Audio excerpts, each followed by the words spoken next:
Et on va retrouver la dernière demi, Bernard. Qui va nous intéresser parce qu'il y a aussi, bon, bien sûr, il y a Souleymane. Souleymane, c'est ce qui se fait de mieux, hein, bien sûr. Bah, il m'avait dit que c'était Aman. Non, non, Souleymane. Oui, mais Aman, il disait que c'était ce qui se faisait de mieux. Vous allez voir Souleymane. Souleymane, il a gagné le 1500 mètres au meeting de Paris. Il a fait une 43-63. Il fait partie des grands favoris. Bien sûr, il y a le shot qui finit vite aussi. Et puis on a vu Nick Simmons aussi. Voilà, dont on attendait mieux, mais il a paru à la peine. Il avait battu Solomon au dernier... comment dire, à Londres, là, il y a une semaine. Nick Simmons, on attendait un petit peu mieux, mais là, hier, il nous a paru véritablement à la peine. Mais il y a surtout aussi, Patrick, dans les gens qui arrivent, hein, que nous découvrons, il y a eu Mohamed, mais il y aura peut-être Moussa Galla, qui, hier aussi en série, on s'est dit, oh là là, mais qu'est-ce que c'est? Qui c'est? Il vient d'Ouganda, il est au couloir numéro 2. On saura un petit peu plus les gens qui pourront aller ennuyer Pierre-Ambroise pour la finale mardi.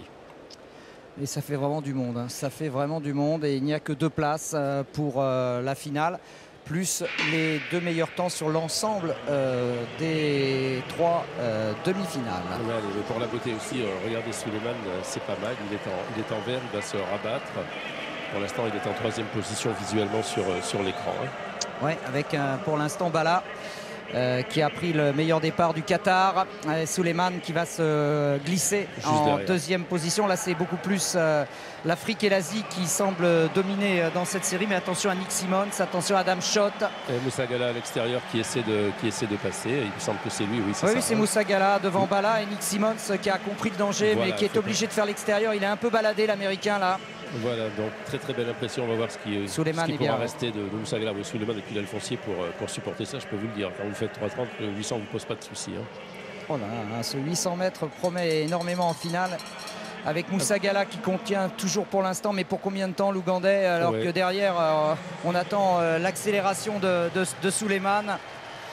Oui, ça va s'est passé un tout petit peu moins vite que tout à l'heure. Regardez, il essaye d'attaquer Souleymane, mais Moussa Galla lui a dit non mon garçon, tu passeras pas. Et du coup Nick Simmons essaye de passer, mais au 3e couloir. Il va essayer de passer, mais il bûcheronne un petit peu plus. Maintenant attention, c'est un très bon, il a été finaliste olympique. Voilà, Souleymane qui passe maintenant. Devant Simmons en 2e position, qui a l'air bien l'Américain là. Ouais, déjà c'est pas la même impression qu'hier. Hein. Adam Schott est en train de piocher un peu. Le Polonais, c'est quasiment fini pour lui. Ouais, Souleymane toujours devant pour Djibouti avec Simmons. Et puis Bala, le Qatari, qui essaye de lancer. Moussa Galla qui essaye de passer, mais il n'a plus de gaz. Et ce sera Souleymane et Djibouti. Djibouti qui avait été connu pour ses marathoniens et qui retrouve un second souffle avec ses coureurs de demi-fond.